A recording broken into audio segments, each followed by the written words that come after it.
असतात आणि शक्य. आणि आज तुम्हाला महाशिवरात्र आहे, सो साबुदाणे वडे हे सृष्टी खूप छान बनवले. तर त्यानिमित्ताने तुम्हाला साबुदाणा कसा बनवला जातो त्याची रेसिपी ती तुम्हाला सांगेल. आणि मी एकच सांगेन की लाईक करा, शेअर करा आणि सबस्क्राईब करा. आणि तोपर्यंत खाऊन बघतो, येईल थोड्या वेळात तुम्हाला रेसिपी सांगतो. साबुदाणा वड्याचं साहित्य सांगते. साबुदाणा 1 किलो साबुदाणा रात्री भिजत टाकायचा. सकाळी उठून साबुदाणा वड्यासाठी लागणारे साहित्य म्हणजे त्याचं आधी वाटण बनवावं लागतं. मग त्यासाठी मिरची, जिरं आणि कढीपत्ता याचं वाटण बनवून घ्यायचं. आणि मग ते वाटण 1 किलो साबुदाणा जो भिजत टाकला होता त्याच्यात हे वाटण घालायचं.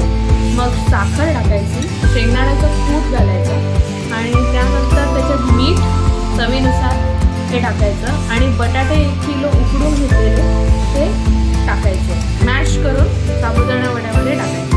मग ते चांगलं मिक्स करायचं आणि मग त्याचे वडे बनवायचे. मग तुम्हाला गोल वडे पाहिजेत का थापलेले असे चपटे वडे ते